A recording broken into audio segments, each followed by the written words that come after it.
So June 12th and July 17th. Do you get it? Can you figure out what I'm talking about?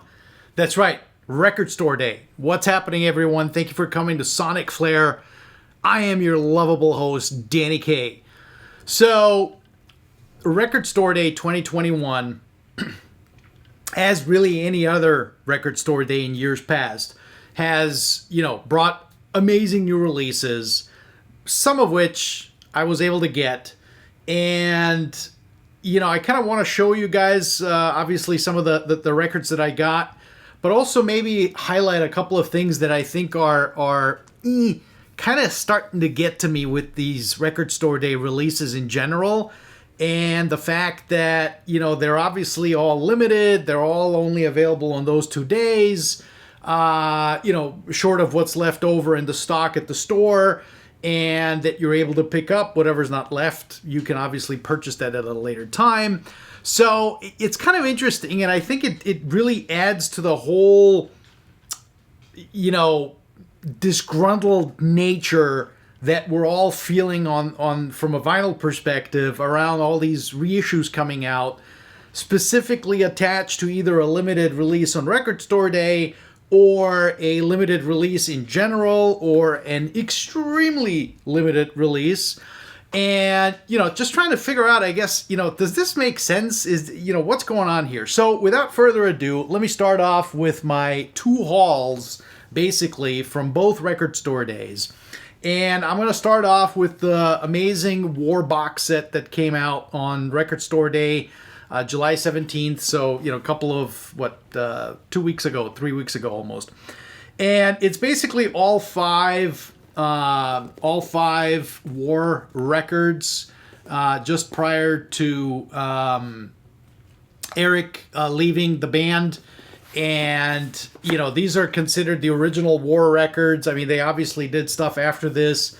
And this was done from supposedly the original tapes. I don't know who got the mastering credit for this. I don't know where it was cut or who cut it, where it was pressed. My suspicion is I looked at the records. They all seem to be using polished parts. After a while of kind of handling polished, non-polished records, you kind of see what's what. My suspicion is these are polished parts. And so there's really only 2 plants that do that. I think it's Palace in Germany, of course, and Optimal. I'm pretty sure Optimal is the second one, though not confirmed. So don't take my word for it. Maybe you can drop it in the comments below if you know. Sound quality wise, again, not knowing the provenance, I can tell you that the War CDs sound fantastic. The original War records, these 5, if you can find them, are good. Actually, they're really good in many cases, especially if you can find a hot stamper. Woo! But for the most part, the originals, if you can find them, they're great releases, right? These are actually, in my opinion, mostly an improvement in sound quality. I played them all. They sound very good. They're very dynamic. They're open wide. And, you get lots of punch, lots of shove. The bass is kicking, the drums. It's just, very dynamic music to begin with. So I'm glad that, they didn't squash it. They didn't limit it. Or maybe if they did it in a very, nuanced way. So the War release is actually pretty darn fantastic. So they did a great job with this. Highly recommend it. I think it's fairly reasonable on eBay. You can get it for,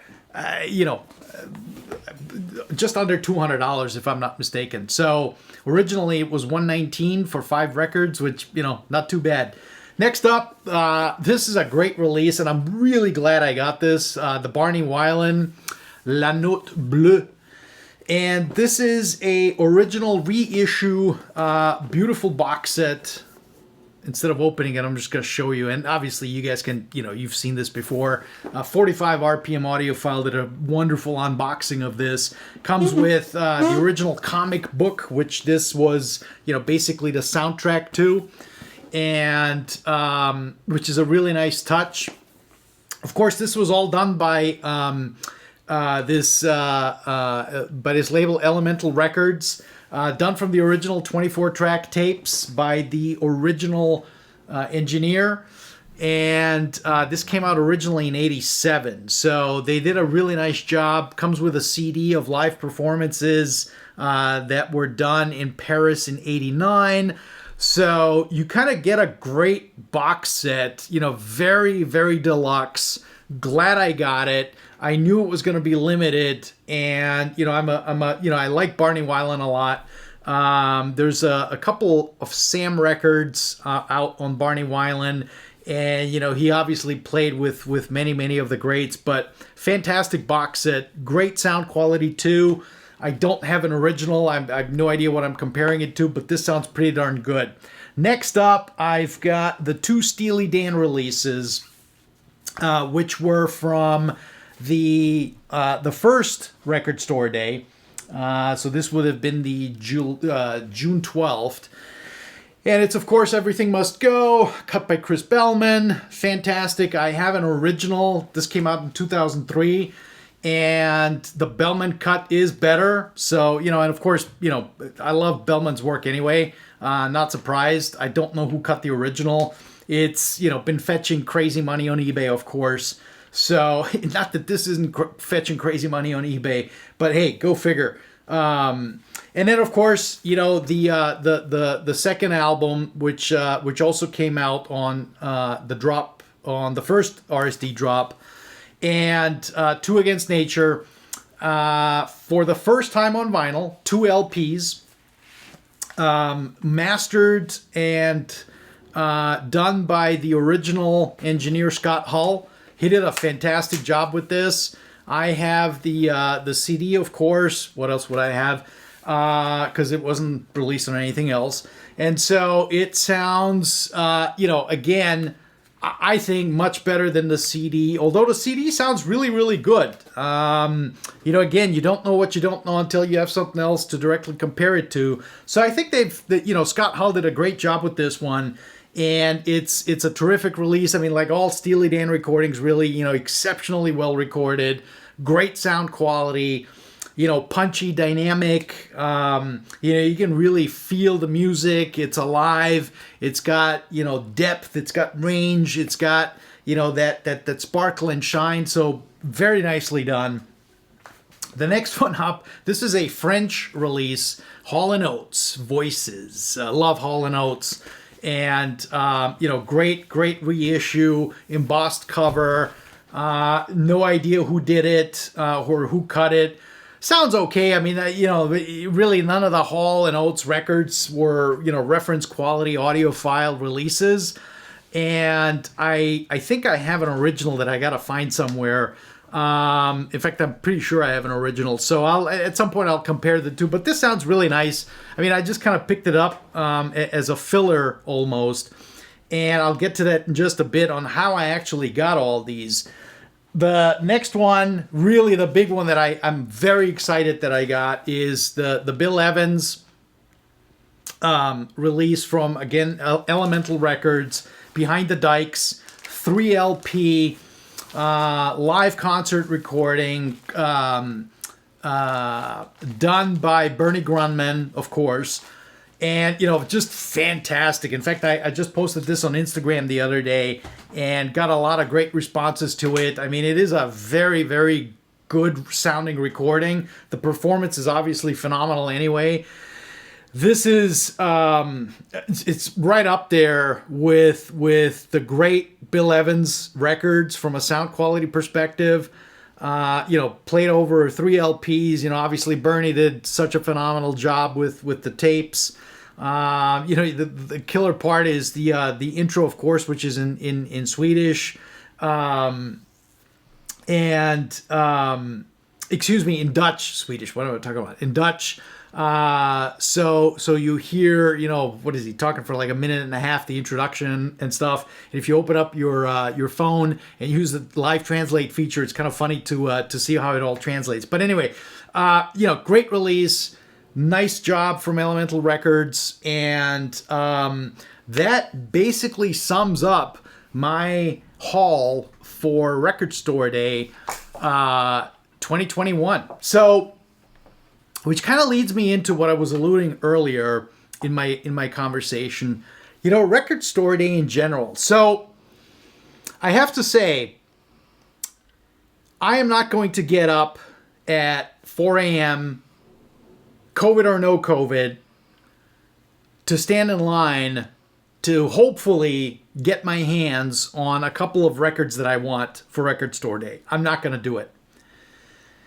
Been there, done that. My opinion is, hey, if I was able to get these records, great. If I was not able to get these records, all right, I'm not going to lose sleep over it. Either I'll find them on eBay at some point later, or, something else will come up.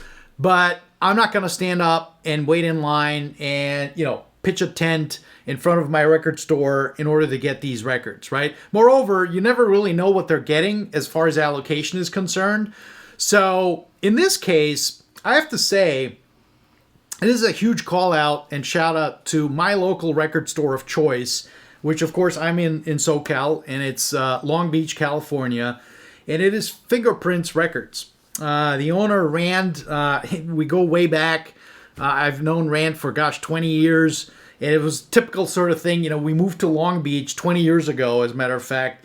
And, what's Danny do first?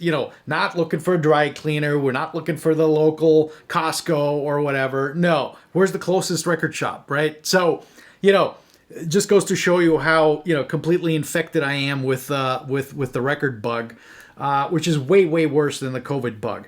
But that said, so Fingerprints and Rand and his team, fabulous guys. They're all into music, which is what I love. They all have their own recommendations. He's got a great store. He partnered up with a coffee shop, Berlin Coffee. There's a bookstore, etc., etc. What they did for Record Store Day, and which is why I really was able to score these records, is, the rules and regulations that when you are an RSD carrying dealer are pretty darn strict and tight. There's no pre-sales. There's no sales online on the day of, or, when the store opens. You can't do any of that stuff. You can't hold orders for anyone. You can't, put, you can't give tickets out to folks, hey, here's your chance to win whatever, right? So it's literally first come, first serve. You don't know what the allotments are. You don't know how many of the RSD releases the store is going to carry. And so it's literally, free for all, right? I mean, you come, you're lucky. Hey, good for you, right? What Fingerprints has done, which I think is absolutely ingenious, is they've come up with a wish list system.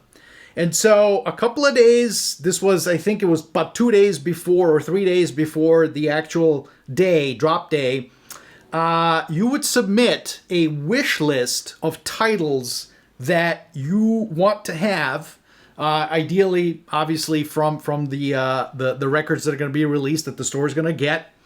You have no idea what the allotments are, right? So they don't tell you any of that. They don't give you the quantities. They just give you the titles. You put your name on it. Then they print your wish list out, shovel it, and randomly pick winners and losers, right? Well, they randomly pick winners because the losers are obvious. You didn't get your record. Guess what? You're a loser. But anyway, that's besides the point. And so literally, this is how I scored all of my records.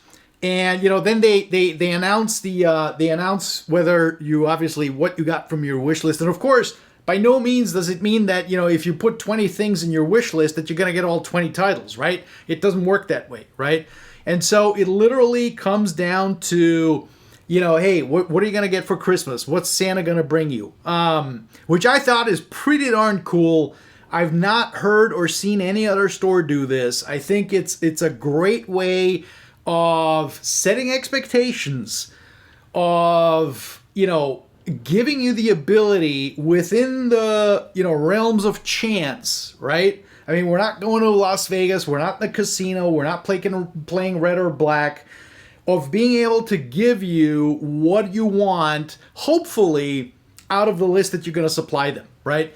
And so, I think it's pretty cool. From a greater perspective on around record store day stuff, frankly, I'm getting a little tired of it, right? I don't know why they don't make these general releases. I mean, in some cases, they're publishing, printing 5, 10, 15, 20,000 copies of record store day stuff. At which point, you're like, okay, so if they're going to do 5,000 copies of X, right? Why is it not a general release, right? I mean, if you look at general releases as they go, they come anywhere from, well, if you look on the low side, Electric Recording Company with their, 100 to 300 releases that they do per title or box set, that's obviously in a very low end. And then you look at, what Chad did with Kind of Blue, 25,000 copies as a limited release. I just don't get it, right? I mean, if I look at the Bill Evans Behind the Dykes, this was 5,950 copies worldwide, right?